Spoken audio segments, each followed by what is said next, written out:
Shalom à tous.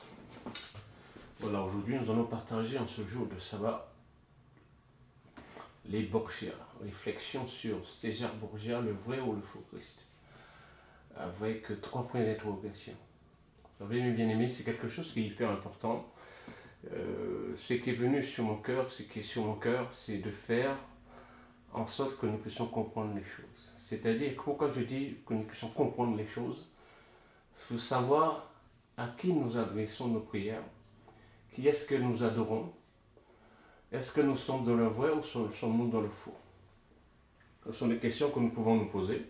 Et comme je vous le disais aujourd'hui, nous allons voir un petit peu les Borgia, réflexions sur César Borgia, le vrai ou le faux Christ. Que le Tout-Puissant nous aide à marcher selon ses préceptes, ses ordonnances, qui nous aide à faire en sorte que nous faisons ce qui lui plaît, parce que sans lui nous ne sommes rien, qui nous ouvre pour l'écriture, qui ouvre l'écriture à nous, qu'il en soit ainsi.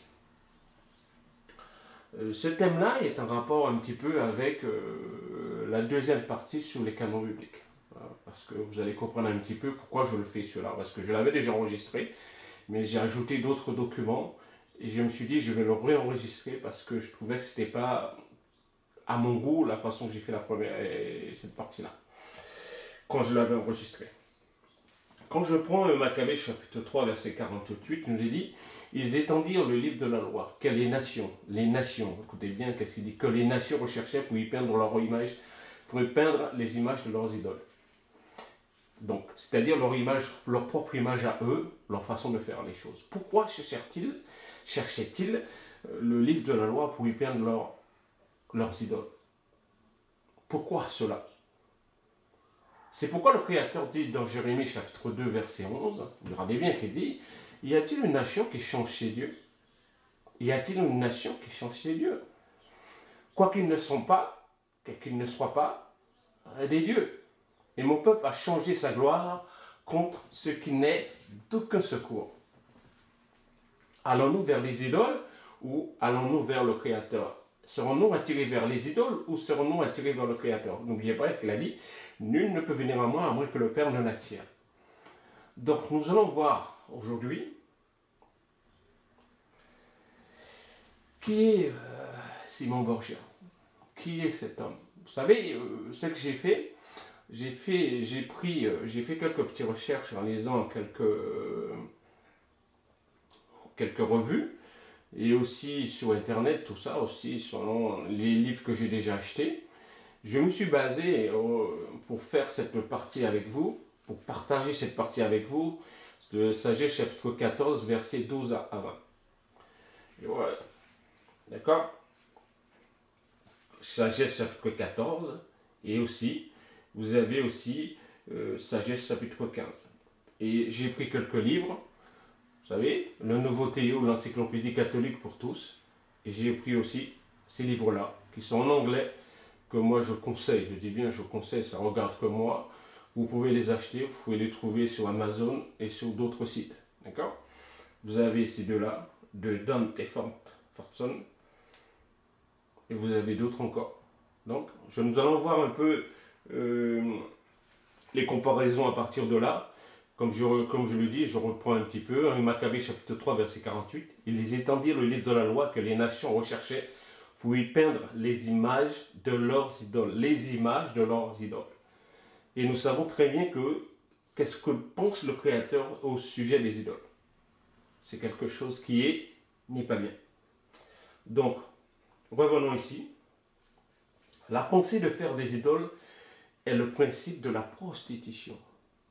D'accord? N'oubliez pas, parce que c'est très important. Ils étendirent le livre de la loi que les nations recherchaient pour y peindre les images de leurs idoles. Et qu'est-ce que le Créateur dit? La pensée de faire des idoles est le principe de la prostitution. Le principe de la prostitution. Et c'est pourquoi encore j'ai commencé à préparer une prédication. C'est quoi une femme prostituée? Qu'est-ce qu'on entend par là? Parce qu'on peut comprendre, regardez bien, vous avez une petite définition. La pensée de faire, déjà vous avez cette pensée de faire des idoles, et le principe de la prostitution. Leur invention est la perdition de la vie.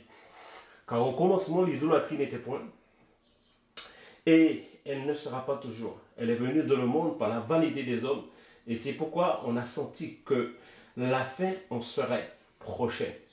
Un père accablé d'une douleur excessive par la perte prématurée de son fils a fait faire son image.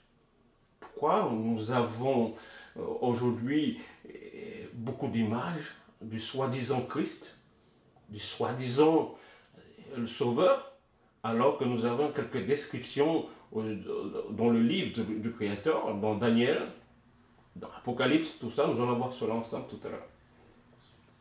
Et celui qui était tout à l'heure un homme mort, il a honoré comme un Dieu. Qu'est-ce qui se passe encore aujourd'hui lorsque vous voyez les gens qui ont des images chez eux? L'image qu'ils sont en train d'adorer, les statues de Marie, des statuettes de vierges, etc. qu'ils ont chez eux. Ils se prosternent devant. Parce que vous voyez aussi dans l'église catholique, regardez qu'est-ce que vous avez comme statue avec des troncs. Où vous pouvez mettre de l'argent, vous allez vous prostituer devant, vous allez vous prosterner devant. Alors comprenez bien les choses, mes bien-aimés. Il est dit, avec le temps, cette coutume impie s'est fortifiée et a été gardée comme loi. Et par l'ordre des tyrans, des statues ont été adorées. Et par l'ordre des tyrans, des statues ont été adorées. Les vrais adorateurs que le Père cherche, d'accord, ce sont ceux qui l'adorent en esprit et en vérité. Alors le Créateur ne partage pas sa gloire, mes bien-aimés, excusez-moi. Ceux que les hommes ne pouvaient honorer en face, parce qu'ils habitaient au loin, et ils en ont fait prendre l'image, et ont exposé à tous les regards la statue de roi qu'ils voulaient vénérer, afin que présent ou absent, ils le flattassent avec le même zèle. Le Mashiach, il a dit, je m'en vais, je reviendrai vers vous. A-t-il dit de faire une image de lui et d'adorer cette image-là en pensant qu'il est ailleurs? A-t-il fait cela? A-t-il dit cela? D'accord? De plus, l'émulation de l'artiste attira les ignorants dans l'égarement de cette superstition. L'émulation de l'artiste attira les ignorants. Sommes-nous ignorants? C'est pourquoi je dis dans ma prière que le Tout-Puissant nous ouvre pour l'Écriture, qu'il ouvre l'Écriture à nous, qu'il nous donne l'intelligence que nous puissions comprendre. Sommes-nous des ignorants pour que nous puissions être égarés, comme il a dit dans Matthieu? Ouais, s'il est possible, les élus seront, d'accord, seront séduits. C'est pourquoi il est dit, les ignorants dans l'égarement de cette superstition, l'émulation de l'artiste, sa façon de faire son œuvre à lui. Okay? Car, voulant s'empresser de plaire au maître, il s'efforça par son art d'embellir le modèle. Et la multitude, séduite par la grâce de l'œuvre, honora d'un culte celui que naguère elle honorait comme un homme. Donc, comme je disais, je vous ai lu Sagesse chapitre 14, versets 12 à 20, et ce que nous allons voir un petit peu au fur et à mesure que nous allons avancer, j'ai pris quelques versets et je vous ai ramené par rapport à la vie des Borgia. Qu'est-ce que les Borgia? Il nous est dit, elle s'inscrit dans la tradition, vous voyez bien, corrompue des papes de la Renaissance, le scandale sexuel en plus. D'accord? Ce célèbre famille italienne est connue pour la vie libertine. Libertine, c'est-à-dire qu'ils faisaient ce qu'ils voulaient. C'est-à-dire qu'ils avaient des mœurs qui sont contraires à la parole du Créateur. Et conspiratrice, vous allez voir, nous allons voir ensemble comment il a fait pour tuer son frère et d'autres personnes. Conspiratrice de ses papes et la cruauté de ses princes. Mais le pape Alexandre VI réforma l'Église et restaura le Vatican en appelant les peintres. Et c'est pourquoi je vous ai dit, ils cherchaient quoi? Le livre de la loi pour y peindre quoi? Leurs idoles. D'accord? Son fils César fut un grand prince et un général de talent qui fut mécène de Léonard de Vinci.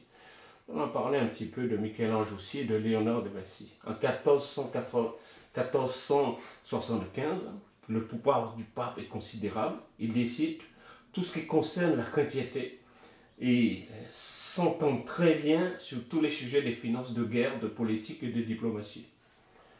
Regardez bien ce qu'il dit. Le pouvoir, qu'est-ce qu'il dit? Le pouvoir du pape est considérable. Il décide tout ce qui concerne la chrétienté. Il décide tout. Est-ce que c'est le Créateur qui a décidé?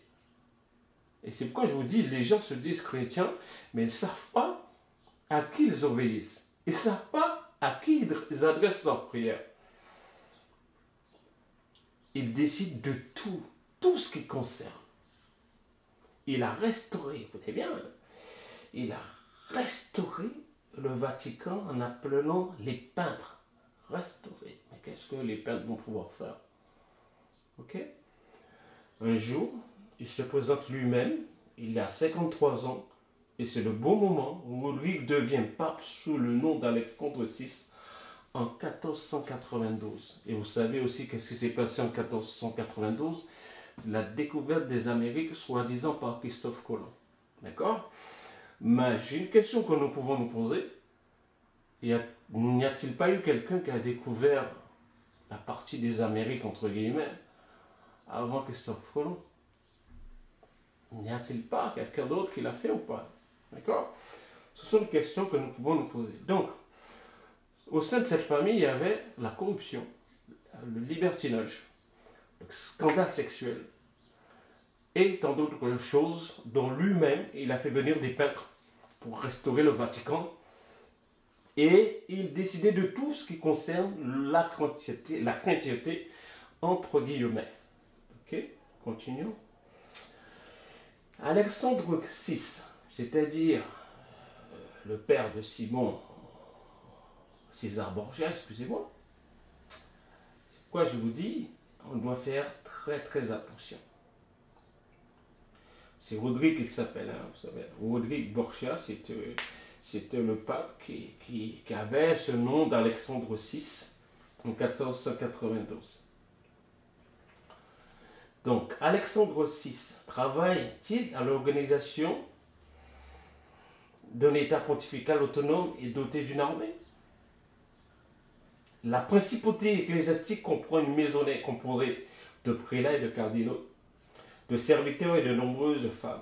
Cette maisonnée est devenue une cour fastueuse et libertine et alterne assassinat et complot, sera ainsi la source perpétuelle des scandales. Libertinage, d'accord? Et qu'est-ce qui nous est dit? La pensée de faire des idoles est le principe de la prostitution, leur invention et la perdition de la vie. D'accord? Et qu'est-ce que ces gens, ils ont fait? Regardez, quand je penche à Genèse chapitre 14, versets 25 à 26, par rapport au scandale qui s'est passé, par rapport à tout ce qui est libertin, etc., tout est pêle-mêle. Sang et meurtre, larcin et fraude, perdition, perfidie, trouble, parjure, persécution des justes, oubli de la grâce, souillure des âmes, confusion des naissances, dérèglement dans le mariage, adultère et débauche. C'est ce que vous voyez qui se passe au niveau des Borgia. C'est-à-dire, quand vous voyez aussi, qu'est-ce qu'il a dit? Il était un homme à femme. Sa maîtresse en titre, Vanessa Catanei, lui donna 4 enfants, dont César et Lucrèce, qui feront l'histoire. Par ailleurs, le pape fait venir de nombreux artistes, tels que Pinto Riccio. Et qu'est-ce qu'il a dit? Qu'est-ce qu'il nous est dit, mes bien-aimés? Il nous est dit, il restaura le Vatican en appelant les peintres. Et vous allez voir après ce qu'ils ont fait la scène. D'accord? Maintenant, certaines choses que j'ai prises, je les ai prises dans ce livre. Le Nouveau Théo, l'encyclopédie catholique pour tous. Comme je vous ai dit au départ, dans certains livres ici, vous avez 2 ici. Le Dante Forson. D'accord? Simon. Et vous avez aussi les Hébreux israélites dans le Nouveau, entre guillemets, Testament. D'accord? Vous avez tout ça. La religion de l'homme blanc. Et vous avez encore autre chose encore. Description des blagues israélites dans la Bible. Ok? Je reviens par rapport à ce que j'ai dit. Pourquoi cherchait-il le livre de la loi pour y peindre les images de leurs idoles? Et nous avons vu la définition de qu'est-ce que c'est qu'une idole. C'est le principe de la prostitution. Et qu'est-ce que le Créateur dit? Il n'aime pas ça du tout. D'accord? Donc, comme j'ai déjà dit dans d'autres vidéos, qu'est-ce qui se passe? Parce que beaucoup se disent aussi qu'ils sont les dômes, d'autres se disent ce sont les vrais juifs de la Bible. J'ai déjà fait des prédications à ce sujet, je vous conseille de faire aussi des recherches de votre côté. Comme je l'ai fait toujours, je vous le dis toujours cela, faites des recherches, ne me croyez pas, mais croyez en la parole du Créateur. Donc, d'accord? Donc, j'ai pris ce livre, la Bible d'Alexandrie, le numéro 23, les 12 prophètes, numéro 4 à 9. Et à la page 90, il nous est dit quoi? Un moment disparu. L'entité d'Huméen, c'est-à-dire Édom, ressurgira comme province syrienne pour totalement disparaître en 70, après 70. Je reprends un moment disparu. L'entité d'Huméen, qui est Édom, ressurgira comme province syrienne pour totalement disparaître après 70. Archétype de l'ennemi qui a pris du territoire aux Judéens.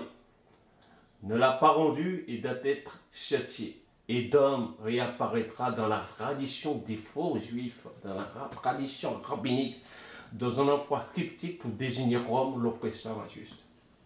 Et c'est là encore quand les gens vont vous dire, Édom c'est les blancs.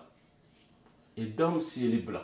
Alors, comme il est dit, j'ai déjà fait une prédication dessus, à la 3e génération, ils ont le droit d'entrer dans le royaume. Et souvenez-vous que ce que je vous ai dit aussi, Judas Maccabée, il faisait la distinction entre quoi?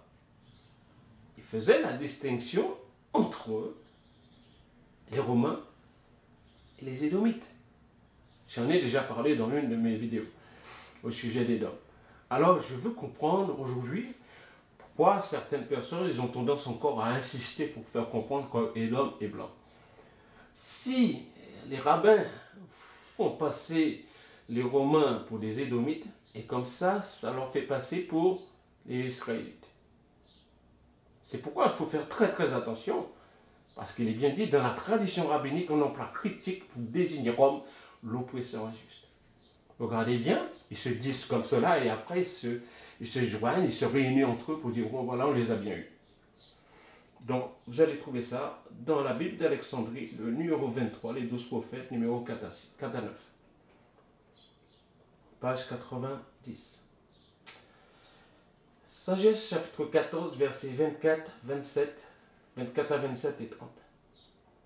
Il ne garde aucune pureté, ni dans la vie, ni dans le mariage. L'un tue l'autre dans une embuscade ou l'afflige par l'adultère.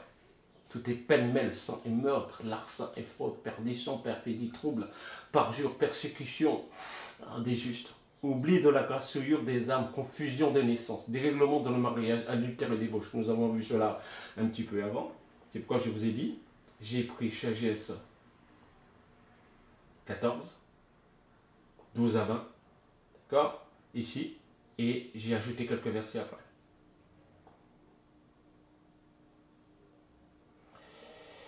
Le culte des idoles infâmes est le principe, la cause et le comble des maux. Donc, s'ils cherchaient le livre de la loi pour y peindre leurs idoles, c'est le principe de quoi? C'est quelque chose qui est infâme. Et le comble des maux. Un trouble et juste châtiment les atteindra parce qu'ils ont de Dieu une idée mauvaise en s'attachant aux idoles et parce qu'au mépris de toute sainteté, ils ont juré dans un esprit de fraude. Donc, c'est les soi-disant édomites, parce que beaucoup le font passer pour des édomites. N'oubliez pas une chose, que Abraham, lorsqu'il a enseigné, il a enseigné les enfants de Kétia, il a enseigné les enfants d'Isaac aussi. Il faut bien comprendre les choses. Il a bien enseigné ces enfants-là. Ces enfants-là, ils connaissent réellement, parce que on sait bien d'où viennent les Édomites, Donc, il savait c'est quoi le Créateur. Il savait très bien qu'est-ce que le Créateur aime et ce qu'il n'aime pas. Alors, faisons très très attention, mes bien-aimés.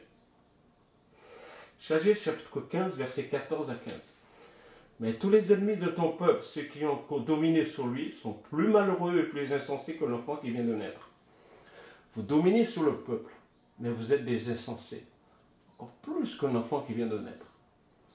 Et tout ce que vous avez fait au peuple israélite, soyez des comptes à rendre. Parce que regardez ce qui s'est passé avec nos parents qui ont été en esclavage, qui ont été sortis dans la terre, en Afrique, qui ont été emmenés aux Antilles, dans les Caraïbes, aux États-Unis, etc., à travers le monde. Ils sont considérés comme la risée du monde. Ils sont persécutés. La moindre petite chose, pour eux, la vie d'un homme noir n'a pas de prix. Ça n'a pas de sens pour eux. On est considérés comme des animaux pour eux. Un jour, si le Créateur le permet, je parlerai un petit peu sur le code noir. D'accord ? Ce livre-là, je l'ai déjà acheté. Et j'en parlerai un petit peu comment est considéré le peuple noir. Comment nous sommes considérés, nous les Noirs. D'accord ? Je sais qu'il y a une partie, certaines personnes connaissent déjà, nous sommes considérés comme des meubles. C'est-à-dire, un meuble, lorsqu'il vieillit, tu veux changer, tu changes ce meuble-là, etc., etc., tu fais ce que tu veux.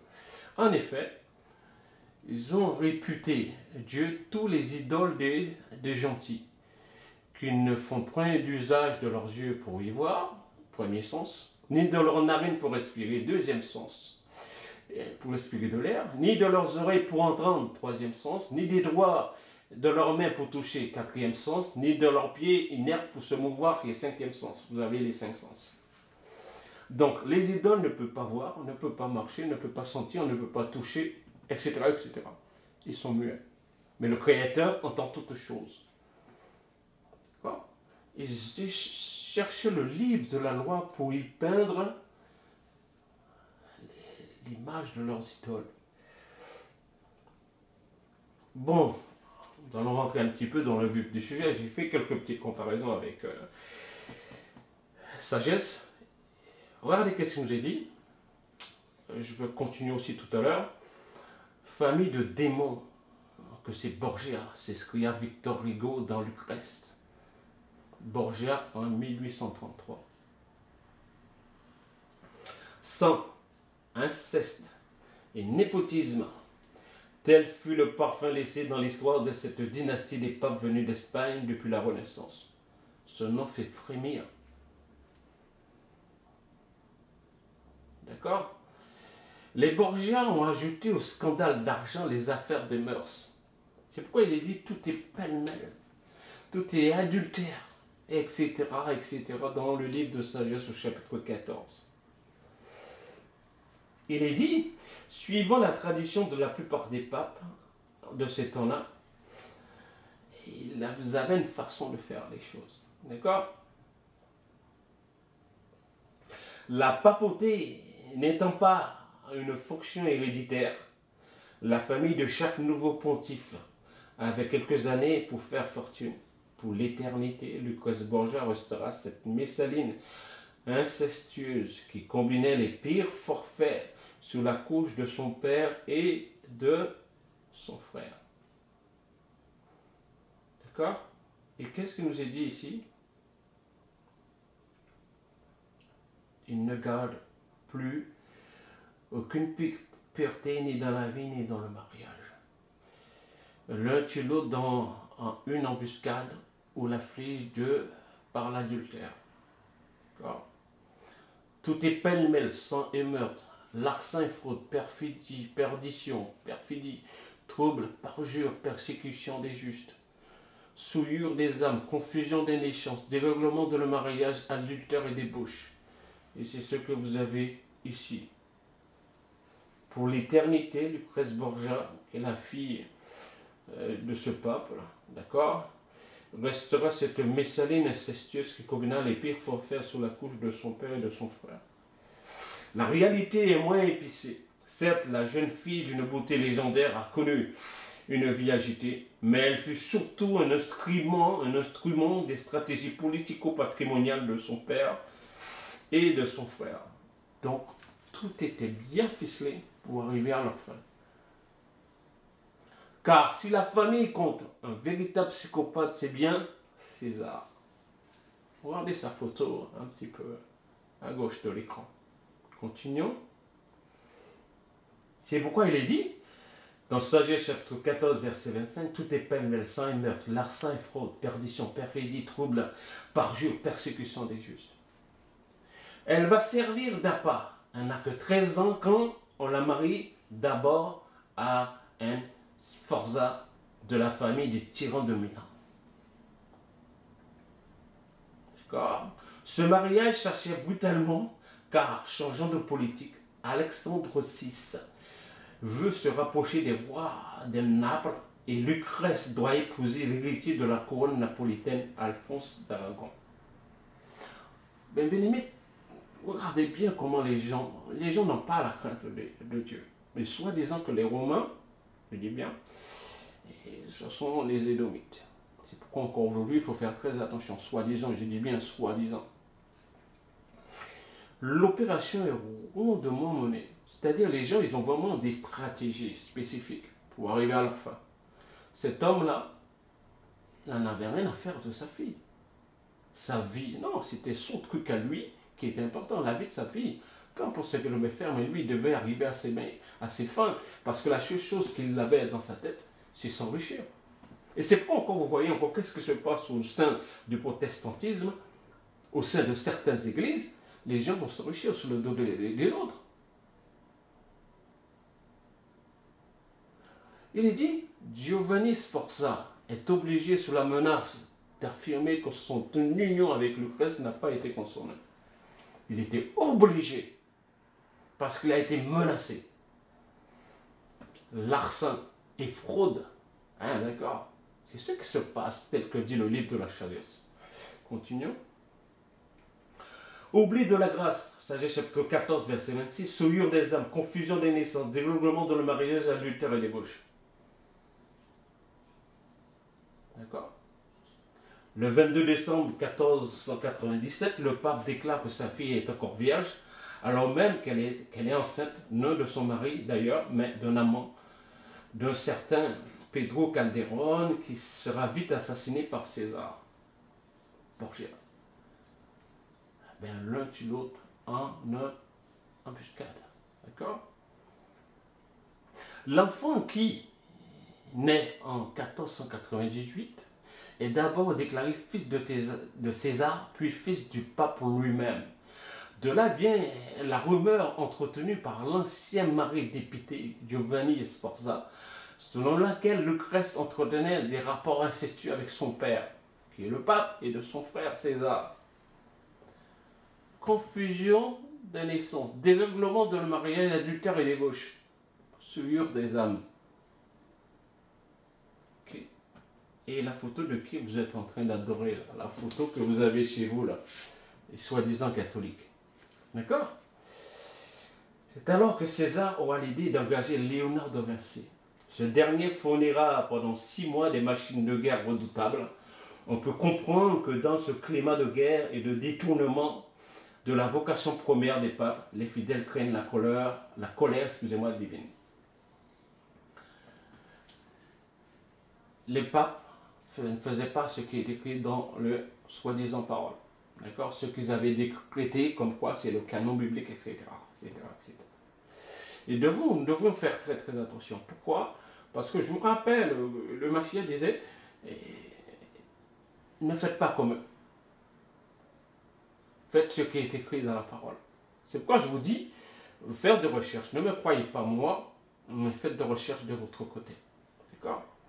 Les gens craignaient la colère divine parce que la vocation première des papes n'était pas cela. Ok? C'est pourquoi dans 1 Maccabée chapitre 3, verset 48, mais avant de cela, il est dit, pourtant tout est bon pour le pontife pour arriver à ses fins, y compris d'utiliser sa propre fille Lucrèce comme pion. C'est-à-dire, tout est bon pour cet homme pour arriver à ses fins. Et encore aujourd'hui, vous avez des gens, ils font tout, même à suer les enfants des autres pour avoir les papiers. Des menteurs, des arracheurs de dents. Mes frères, vous savez, j'ai pas peur de dire les choses. Et je sais très bien de quoi je parle. Et moi, comme je dis, je suis très gentil, ne me prenez pas pour un con. 1 Maccabée chapitre 3, verset 48. Ils étendirent le livre de la loi que les nations recherchaient pour y peindre les images de leurs idoles. D'accord? Tout est bon pour arriver à leur fin. Pourquoi cherchaient-ils le livre de la loi pour y peindre les images de leurs idoles? C'était pour démontrer comme quoi c'est eux les Israélites. Ces nations-là cherchaient ça pour faire leurs... Comme ça, ils vont dire, mais non, c'est pas les Noirs, ça, hein, qui étaient les Israélites. Mais c'était nous. C'est ça. C'est pourquoi vous allez voir... qu'est-ce qu'ils ont fait? Ils ont brûlé les livres. Ils ont empêché les gens de circoncire leurs enfants. Lisez un peu le livre de Maccabée, vous allez voir comment les gens ils ont été persécutés. En 1497, on retrouve le cadavre de Juan, son frère dans le Tigre, les mains liées et le corps lardé d'une dizaine de blessures.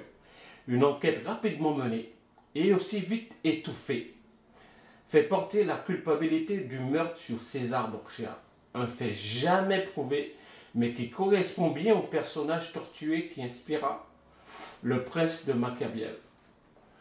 Donc, il est dit quoi? Il ne garde plus aucune pureté, ni dans la vie, ni dans le mariage, l'un tue l'autre, en une embuscade ou l'afflige par l'adultère. C'est Sagesse chapitre 14. Qu'est-ce qu'il a fait? Il a tué son frère. Ok? Son père est avant tout son patron. Il obéit et ramasse l'or et les terres à l'insu des missions. Il punit sans vergogne ceux qui bafouent ou insultent le nom des Borgia. C'est-à-dire que ces gens-là, ils veulent avoir une réputation. Toi, tu dois dire du bien. Tu ne dois pas dire du mal de moi. C'est comme cela les gens fonctionnent. Mais moi, peu importe ce que tu diras de moi, je m'en fous complètement. Le plus important, c'est ce que le Créateur pense de moi. D'accord? Si les gens insultaient le nom des Borgia, ces gens-là étaient punis. C'est pareil encore aujourd'hui, vous avez au sein des protestants, il ne faut rien dire contre le pasteur. Ils se disent homme de Dieu, hein, mais il ne faut rien dire. Et ceux-là, ils viennent d'où ça? Ils ont appris ça où? Parce que c'est le catholicisme qui les entraîne dedans. Tout était vraiment bien calculé chez les Borgia pour s'enrichir, pour avoir une réputation. Famille de démons. À la fin du XVe siècle, le voilà en France pour remettre à Louis XII les dispenses nécessaires pour épouser Anne de Bretagne. En échange, il obtint le duché de Valentinois et la main de Charlotte d'Albret. De retour en Italie, il est puissant comme jamais, comme un fauve en chasse. Il mène les troupes du pape à travers les princes pour récupérer les villes des seigneurs déchus. Il voulait récupérer. C'est ça qu'il faisait. Il récupérait les villes des seigneurs déchus. Il était hyper puissant parce que pour lui, il avait des connexions un peu partout. En France, en Espagne, en Italie.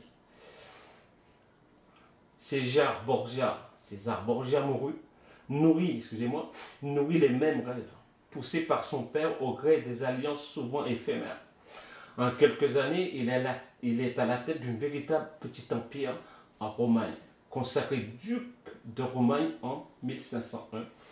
Il décide de se débarrasser de ses principaux ennemis et pour cela les convoque le 31 décembre 1502 au château de Senigallia et les fait froidement assassiner. Qu'est-ce qu'il est dit dans Sagesse, chapitre 14, verset 24? Il ne garde plus d'aucune pureté, ni dans la vie, ni dans le mariage. L'un tue l'autre en une embuscade ou l'afflige par l'adultère. Alors comprenez mes bien-aimés. D'accord? Comprenez bien les choses. C'est pas moi qui ai décidé de faire ainsi. La parole du Créateur nous guide d'une façon que nous puissions faire passer le message. Le canon biblique, c'est hyper important. Qui a décidé? Et c'est là encore, je vous dis aujourd'hui, nous allons voir cette partie-là parce que pour moi aussi c'est important. Sagesse chapitre 14 nous montre la vie des Borgia. Ok? À quel moment ça a été écrit? Avant, et après on voit les choses se faire. Le nouveau pape, Jules II, qui a les Borgia en haine, qu'est-ce qu'il fait? Nous allons voir, il les fait arrêter. Il les dépossède de ses biens, consolidant de fait l'état pontifical.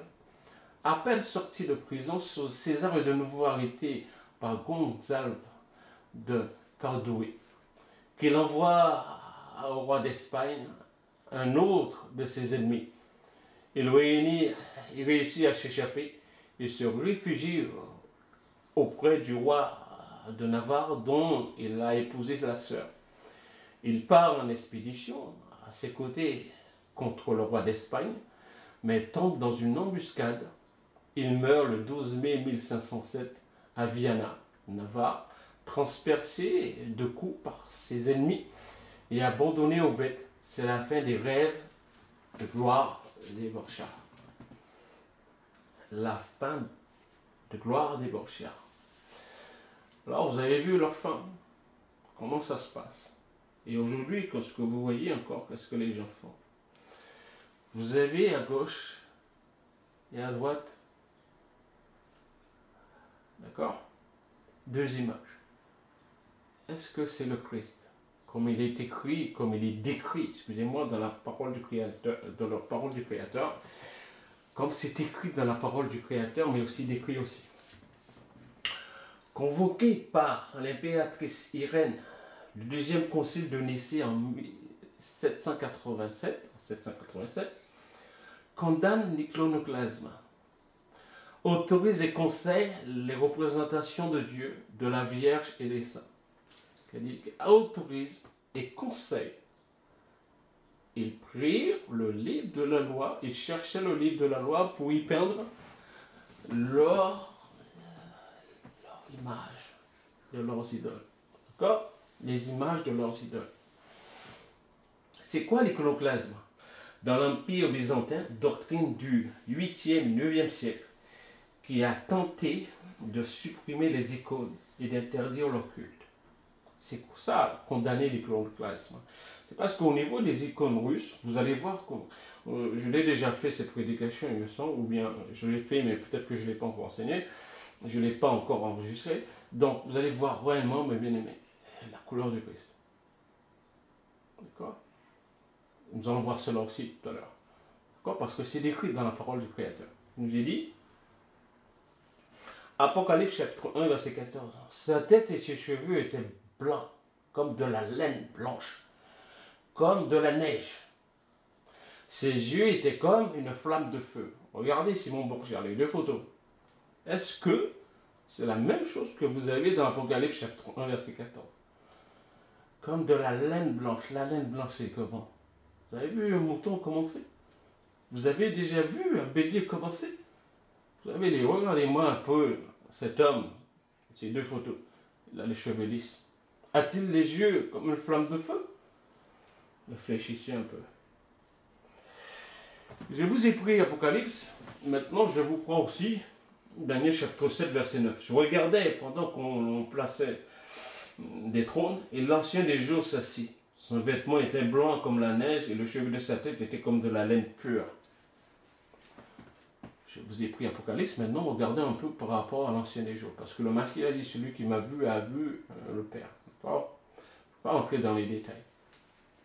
Et l'ancien des jours s'assit. Les cheveux de sa tête étaient comme de la laine pure. D'accord? Les deux photos là, est-ce que c'est la même chose? Est-ce que c'est la même chose qui est décrite dans le livre de Daniel? Cheveux lisses. D'accord? Continuons. Sagesse chapitre 14, verset 21. Et ce fut le piège où tombèrent les humains, soit hasard, soit servilité envers la tyrannie. Ils donnèrent à la pierre et au bois un nom qui ne pouvait lui appartenir. Je vous ai mis 6 photos. Les gens, qu'est-ce qu'ils font? D'accord? Ils se prosternent devant les photos. Ils emmènent les photos à gauche à droite, ou bien les statuettes de gauche à droite chez eux. Ils font même des temples. Et lorsque les gens rentrent, ils se prosternent devant tous ces trucs de pierre, tous ces statues de pierre. D'accord? Continuons. Sagesse chapitre 14, versets 17 à 18. Ceux que les hommes ne pouvaient honorer en face, parce qu'ils habitaient au loin. D'accord? Ils en ont fait prendre l'image, ont exposé à tous les regards la statue de roi qu'ils voulaient vénérer. Regardez à droite, il est dit, le Christ descendu de la croix. Au XVIIe siècle, Toulouse, couvent des Saint-Augustin. D'accord? C'est à droite. Alors, pourquoi vous peignez de cette façon-là? Vous savez très bien que par rapport à la description qu'a donnée le Créateur dans son livre, le Christ n'est pas ainsi. L'Ancien des jours n'est pas ainsi. D'accord? Il dit après, afin que, présent ou absent, ils le flattassent avec le même zèle. De plus, l'émulation de l'artiste attira les ignorants dans l'égarement de cette superstition. Les gens vous font des dessins, vous peignent, d'accord, des tableaux, et vous êtes en train de vous prosterner devant. D'accord? Souvenez-vous, nous avons parlé un petit peu de Léonard de Vinci. Qu'est-ce que dit le Créateur? Dans Exode chapitre 20, verset 4, par rapport aux idoles. Tu ne feras pas d'idole, ni d'image d'aucune chose existant au ciel, sur la terre, sous la terre et dans les cieux. Ni sur la terre, ni dans les cieux. Tu ne dois pas faire des choses et te prosterner devant. Tu ne dois pas faire d'idole. Souvenez-vous, il a dit à Moïse, fais comme je t'ai montré que lorsque tu étais sous la montagne. Tu dois faire la même chose. D'accord? Il y a une question aussi, est-ce que les chérubins que Moïse avait fait, est-ce que les gens allaient se prosterner devant? Quelle est l'utilité des chérubins par rapport à ce que le Créateur avait décidé? Ça, c'est une question que nous pouvons nous poser, mais aussi nous devons aussi faire des recherches aussi à ce sujet. D'accord? Tu ne feras point d'idole, ni d'image d'aucune chose existante dans le ciel, sur la terre, sous la terre et dans les eaux. Tu ne dois pas faire cela. Et qui plus est, tu te prosternes devant. Parce que dans différents pays, en Inde, les gens, pour eux, certaines choses, c'est considéré comme des dieux. D'accord? Vous avez quelque chose qui se passe au Basilique Saint-Pierre, au Vatican. Le pape avec l'image de la Vierge noire. Et vous avez de l'autre côté quelque chose. D'accord? Il dit bien quelque chose. Le soi-disant Christ avec les anges. Et les autres sont en train de le regarder et qu'ils s'en vont. Ok. D'accord? Maintenant, souvenez-vous, nous avons parlé un petit peu de Léonard de Vinci. Sagesse chapitre 14, verset 19. Car voulant s'empresser de plaire au maître, il s'efforça par son art d'embellir le modèle. Qui a peint la scène? C'est Léonard de Vinci. Sous le pontificat d'Alexandre VI, par exemple, Léonard de Vinci était un homme de confiance de Ludovic Sforza. C'est grâce à ce mécénat qu'il peignait la scène.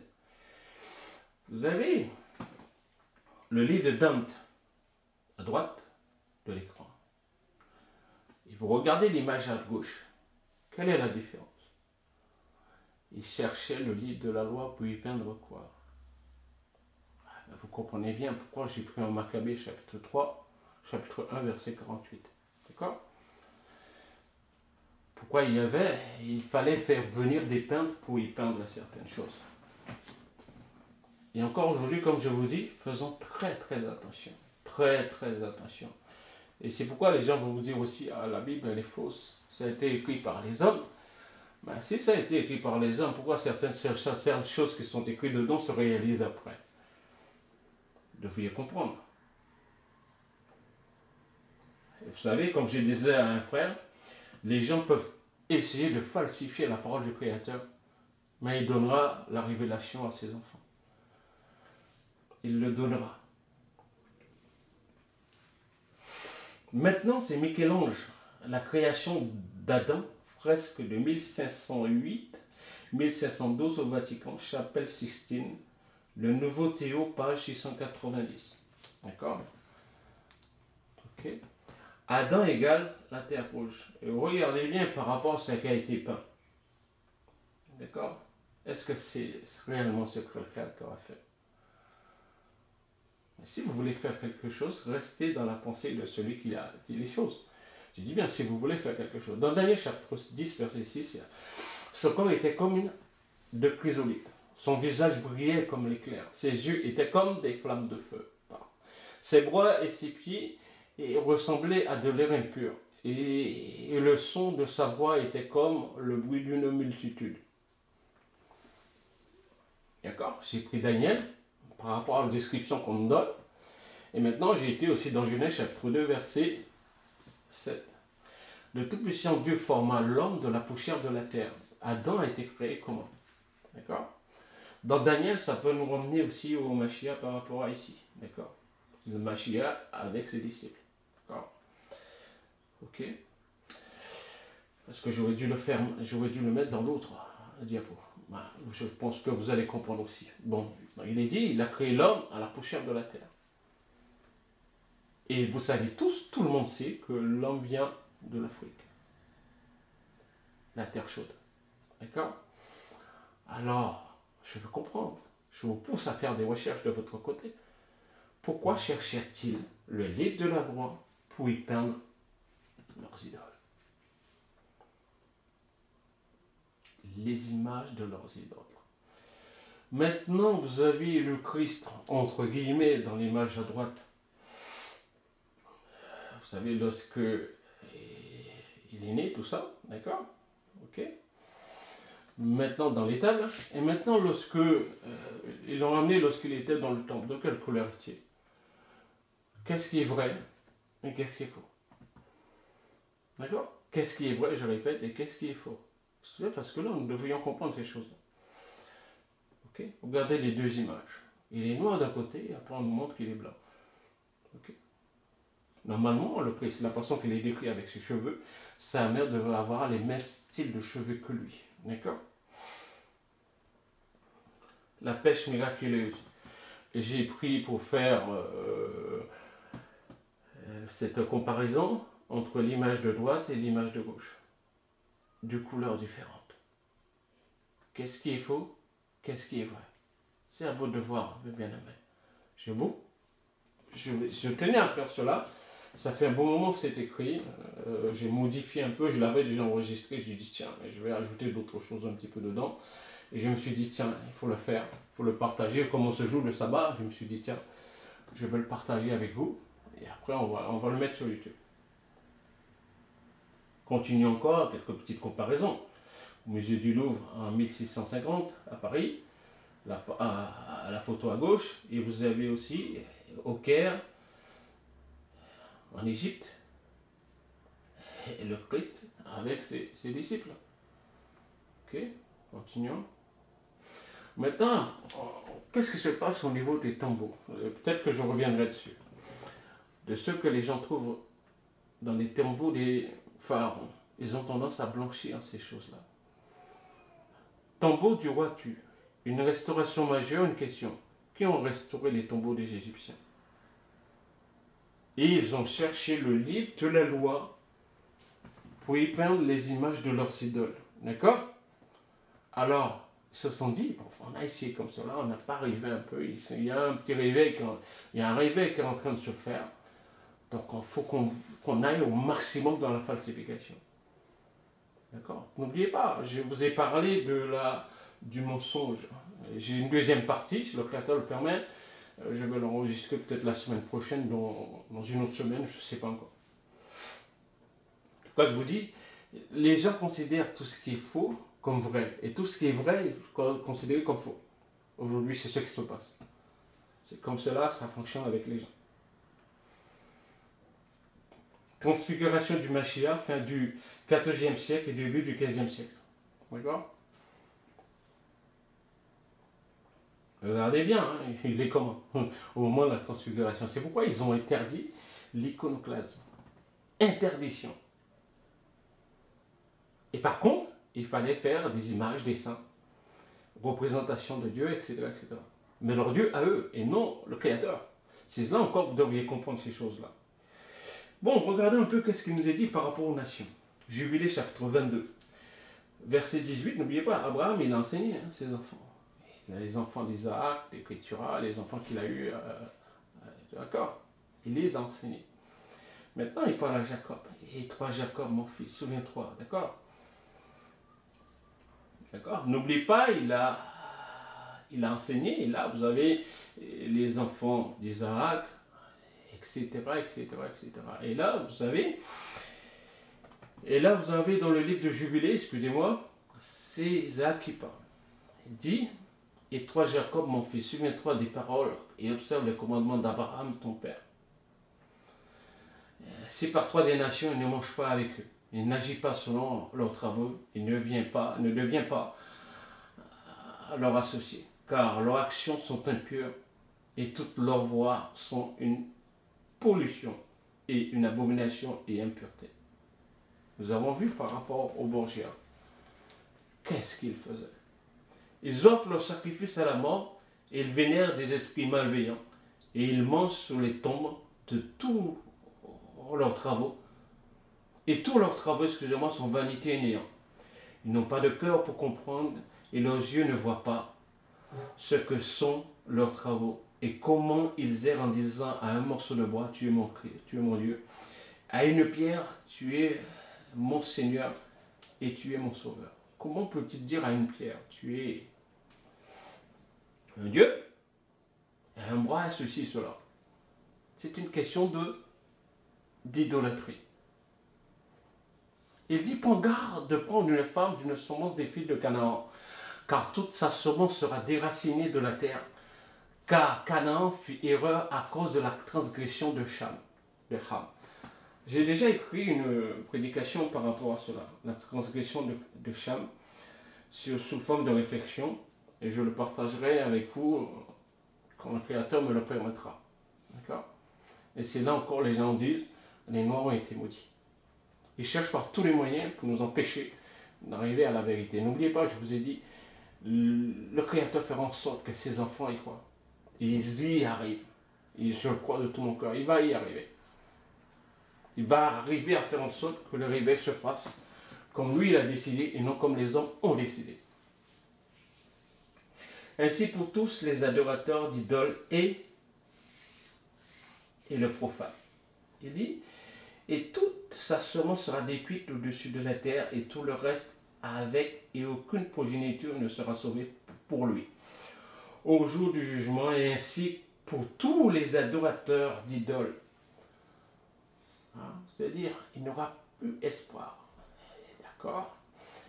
Et aucun progéniture n'aura sauvé, ni les adorateurs d'idoles et le profane. Ainsi, tous ceux qui vénèrent des idoles seront retirés.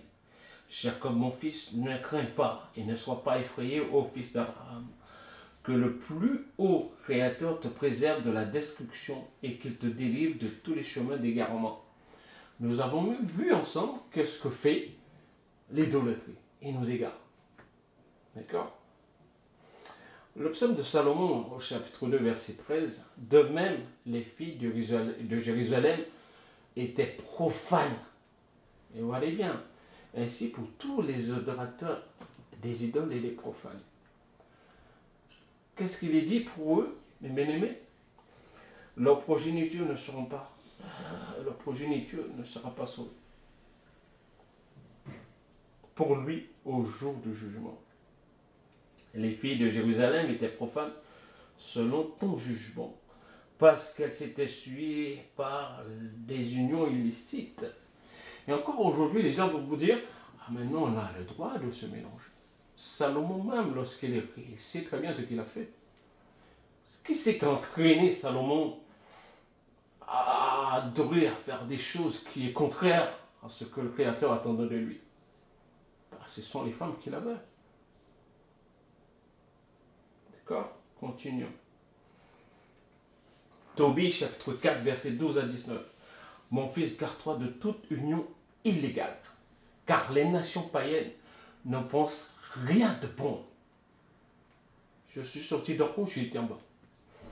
Il est dit, et tout d'abord, prends femme dans la descendance de tes pères. Ne prends pas une étrangère, car nous sommes le fils des prophètes de Noé, qui fut le premier prophète d'Abraham, Isaac et Jacob, nos pères des origines. Souviens-toi, mon fils, ils ont tous pris femme dans le clan de leurs frères. Ils ont été bénis dans leur fils. Et leur descendance aura un héritage. Voici comment nous devons faire.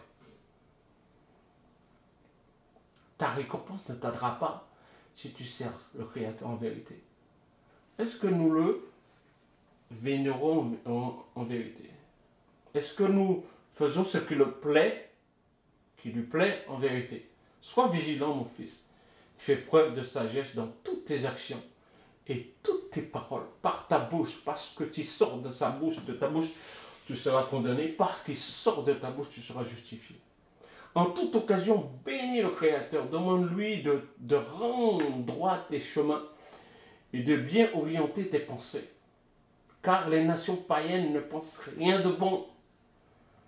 Alors, tous ceux qui veulent se mélanger encore aujourd'hui, c'est leur problème. Donc, les gens vous diront, mais ça, c'est l'Ancien Testament, ça, c'est un livre apocryphe qui est interdit. Alors, tout ça là, il ne faut pas croire. Hein? Donc, maintenant, à la page 227 du Nouveau Théo, l'encyclopédie catholique pour tous, il est dit à la page 227, le sabbat correspond au samedi occidental. Les chrétiens ont transféré le jour du repos au dimanche, jour de la résurrection du Christ. Qui c'est qui a transféré? C'est les soi-disant chrétiens qui ont fait cela. Et maintenant, ils se disent, nous, on a une façon de faire, eux, ils ont une façon de faire. On va falsifier sans faire notre façon. Et vous avez la majorité des gens qui y vont. N'oubliez pas, qu'est-ce qu'il a dit? Petit troupeau, ne crains point, car le Créateur vous a donné le droit d'avoir le royaume. Un petit nombre sera sauvé. Ce n'est pas une multitude. Car étroite est la porte qui mène à la vie éternelle. Très peu y passent, très peu y arrivent à y passer. Mais large est la porte qui mène à la perdition. Beaucoup vont y passer par cela. Par là. D'accord? En conclusion, Ecclésiaste chapitre 12, verset 13-14, écoutons la conclusion, le résumé de ce discours que je viens de faire avec vous. Crains le Créateur et garde ses commandements, car c'est là le tout de l'homme. Donc, si l'Église catholique a mis en place le dimanche comme jour du repos, alors que c'est le samedi par rapport au Créateur, es-tu dans la crainte du Créateur par rapport à ses commandements? C'est là le tout de tout homme. En effet, le Créateur appellera en jugement chaque œuvre.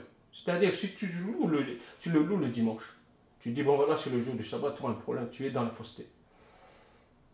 Chaque chose qui aura été négligée, bonne ou mauvaise, dans tout ce que tu fais, tu auras des comptes à rendre. Dans tout, c'est ça ce que je viens de vous ramener. Est-ce que vous louez le vrai Christ?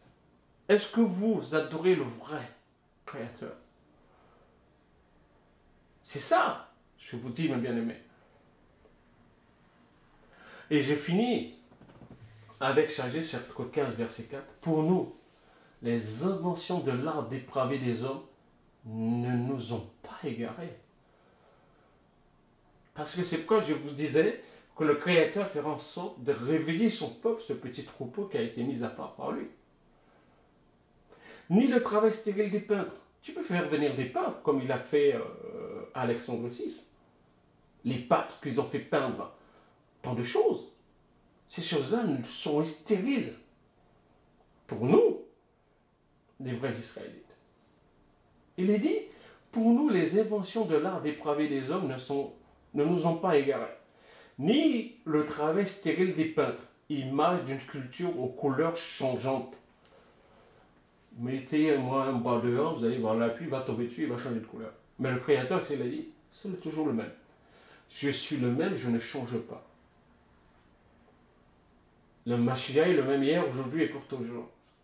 Le Créateur ne change pas. Et encore, vous voyez, encore aujourd'hui, certains de nos frères et sœurs, ils sont de couleur noire, mais ils mettent du choco pour changer de couleur. Enfin bref, ça c'est leur problème. Pour nous, les inventions de l'art dépravé des hommes ne nous ont pas égarés, ni le travail stérile des peintres, image d'une sculpture aux couleurs changeantes. À droite de l'écran, c'est les liens des différents documents qui seront mis en commentaire épinglé. D'accord? Pour que vous puissiez aussi aller lire tout ce que je vous ai partagé aujourd'hui. Et je finis avec ceci. Psaume de Salomon, chapitre 18, verset 10 à 12. Notre Tout-Puissant est grand et glorieux, il habite en haut des cieux. C'est lui qui a disposé dans leur cours les luminaires pour les divisions des temps de jour en jour. Et ils ne seront pas écartés, ils ne se sont pas écartés du chemin que tu leur as fixé. Ça, je vais en parler si le Créateur le permet, le jour où je parlerai du calendrier. Leur chemin se fait chaque jour dans la crainte du Créateur, depuis le jour que le Tout-Puissant les a créés, et ainsi à jamais.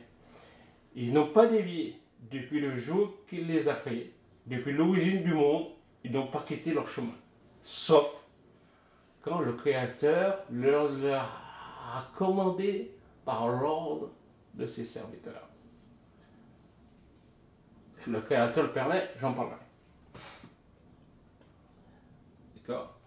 Et là, je vous dis, cet homme-là, cette image-là que vous avez chez vous, et aussi là aussi, hein, tout ça que vous avez, l'image de droite, il y en a qui l'ont chez eux. Ils disent, ah, c'est le Christ là, il nous protège. Il est là, il ne bouge pas, c'est tout. Ce sont des images, ce sont des idoles. Continuons encore, et comme je vous l'ai dit, nous avons vu ensemble aujourd'hui.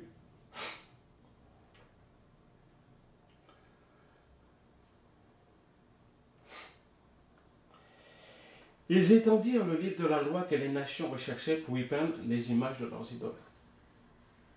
Toutes les nations. C'est pourquoi encore vous avez, au sein du bouddhisme, au sein du protestantisme, au sein du catholicisme, au sein de l'islam, etc., etc. Ils feront tout à leur façon. Mais l'original, c'est quoi? C'est quoi l'original? Vous devez comprendre ces choses-là, mes bien-aimés. Continuons. Réflexion, c'est la fin. César Borgia, le frère ou le faux Christ? Par rapport à tout ce que je vous ai montré, alors dites-moi si c'est le vrai ou faux. Maccabée, chapitre 3, verset 48, tu viens de le lire. Après Jérémie, chapitre 2, verset 11, y a-t-il une nation qui change ses dieux? Car qu'il ne soit pas des dieux. Et mon peuple a changé sa gloire contre ce qui n'est d'aucun secours. Alors faisons attention à tout. Ils ont cherché le livre de la loi pour y peindre les images de leurs idoles. Et le Créateur, il dit certaines choses. La pensée de faire des idoles est le principe de la prostitution. Leur invention est la perdition de la vie.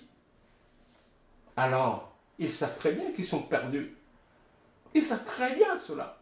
Mais ils veulent entraîner le maximum avec eux. Et c'est l'œuvre du, vous savez très bien, du mal. Père, je te remercie pour tout. Et donne-nous la force de t'aimer, de marcher selon tes préceptes, tes ordonnances. De t'aimer comme toi tu nous as aimés. De t'aimer parce que toi seul mérites d'être aimé comme tu dois l'être, Père. Et toujours dans ta présence à chercher à faire ce qui te plaît. Ouvre-nous pour l'écriture et ouvre l'écriture à nous. Ouvre notre intelligence pour que nous puissions comprendre ce qui est écrit dedans, Père. Et tu as dit, c'est ni par puissance, ni par force, mais par ton esprit. Donne-nous la force de faire ce qui te plaît, de faire ce qui est agréable, Père. Alors, Père, que nous puissions toujours être attachés à toi, que nous puissions faire ce qui te plaît, Père.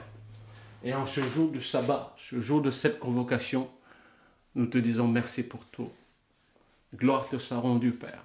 Et qu'à travers tout ce que nous faisons ici, dans cette maison, que ta renommée soit connue sur toute la terre et ton salut parmi toutes les nations, Père. Qu'il en soit ainsi.